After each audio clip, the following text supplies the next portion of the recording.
Doutor Jorge Andréa, há perseguições então realmente ou não há? Porque alguns dizem, ai meu Deus do céu, tudo acontece comigo, não é? Não existem perseguições, por princípio. Quando há perseguição, é que o indivíduo desenvolveu condições tão negativas que ele atrai o negativo para ele e chama eu sou um perseguido, que antes de mais nada foi ele o criador da energia que eu está acicatando. O que ele pode fazer, doutor Jorge, para melhorar? Essa melhora existe. O indivíduo tem que neutralizar esses campos vibratórios com positividade. Então, e a positividade, amor, trabalho, criação. Observar os próprios pensamentos os deve ajudar pensamentos, muito. Umas preces absolutamente coerentes. Uma leitura edificante. Não é a prece que se faz dizendo que Deus deve fazer o que a gente quer, mas sim pedir a Ele que nos dê forças para o nosso campo de vontade se abrir para nós trabalharmos para a neutralidade das nossas dificuldades. Mas, doutor Jorge Andréa, e quando vai ocorrer, por exemplo, um desastre de avião, como é que a espiritualidade faz, a espiritualidade maior, para impedir que ocorra alguma injustiça? Alguém que não deveria estar lá.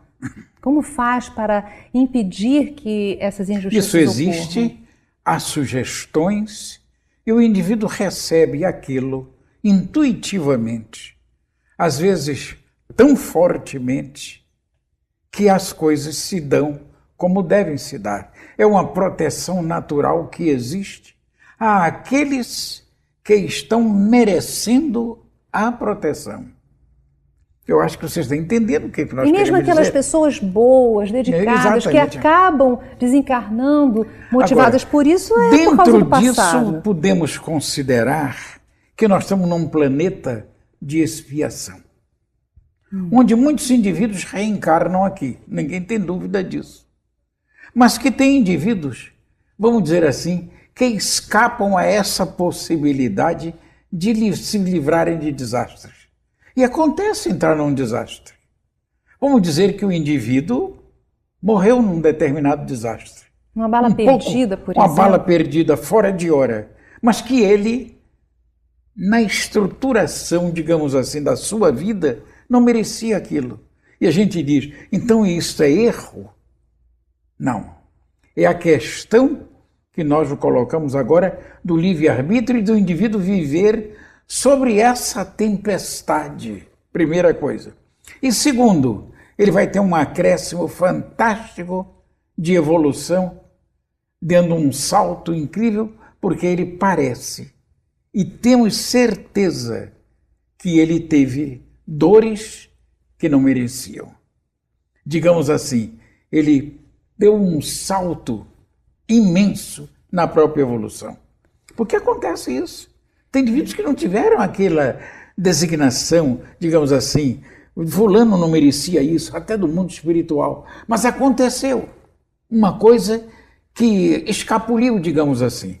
Isso é uma conjectura que nós estamos fazendo. Certo. Que nós não sabemos exatamente como é que esse processo do mundo espiritual dá essa proteção, dá esse equilíbrio de sugestões, até onde pode ser isso levado avante. Mas que há um campo de proteção, não há dúvida nenhuma, mas que deve escapulir de vez em quando uma coisinha. E esse indivíduo que passou, vamos dizer assim, que atravessou esse lado que nós consideramos negativo, ele dá um salto positivo imenso dentro da evolução, porque ele não merecia aquilo, não estava no seu esquema. Quer dizer, eu estou colocando ainda uma muito pimentinha nisso. É verdade. Compreendeu? Uma variação que pode ser que aconteça coisas que não pode ser A mais A igual a A, aquela B igual a B. Fórmula matemática exata, né? Uma matemática exata.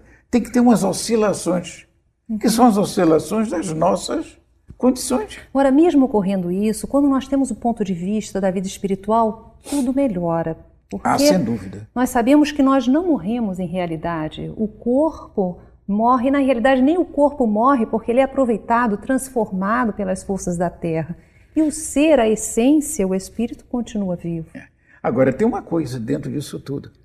Nós temos um instinto de conservação potentíssimo dessa organização do nosso ego, da nossa zona física, etc., que nos retém, nos obnubla, ou melhor, envolve de tal forma o espírito que nós não queremos morrer.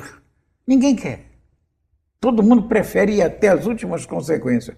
Mas quando passa para o lado de lá, que tem um alívio, um êxtase especial, um merecimento maior, porque ele tem condições, ele chega até a dizer que eu conheci um espírito que me disse isso. Meu Deus, por que eu demorei tanto na Olha Terra? só, Já vi ter outra visão um alívio desse. que se tem dessa etc. realidade. Quer dizer, não é? eu não estou dizendo que a gente deva estar satisfeito com a morte, não é isso. Mas também quem passou por essas experiências, que quase desencarnou agora com toda essa aparelhagem que a medicina tem, e volta, todos eles, com exceção da questão do suicídio, todos falam que maravilha que é esse processo de se sentir fora do corpo. E tem uns chega que reagem e dizem, eu não quero voltar mais. Então aquela vozinha diz, não, você precisa voltar. Ele disse, eu não volto. Quando ele diz, eu não volto, ele acorda no corpo. É uma coisa maravilhosa. Doutor Jorge André, fala um pouquinho da questão consoladora, porque certamente muitos estão nos ouvindo, nossos telespectadores, devem ter pessoas, amigas, que passaram por esse processo desencarnatório difícil, e essas palavras consolam muito, porque nos esclarecem que a pessoa está bem. Procurem compreender isso.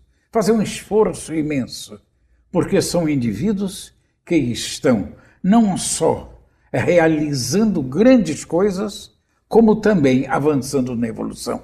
Tem um exemplo muito grande disso, que é do Gandhi. O Gandhi morreu assassinado e perdoando o seu malfeitor, digamos assim.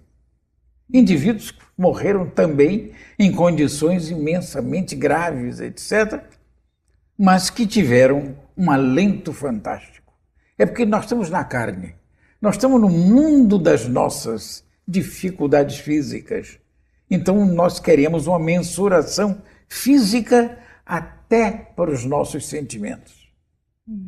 Agora, como isso é? É a prece, é o amor, é o entendimento, é o raciocínio lógico e um pouco de dor.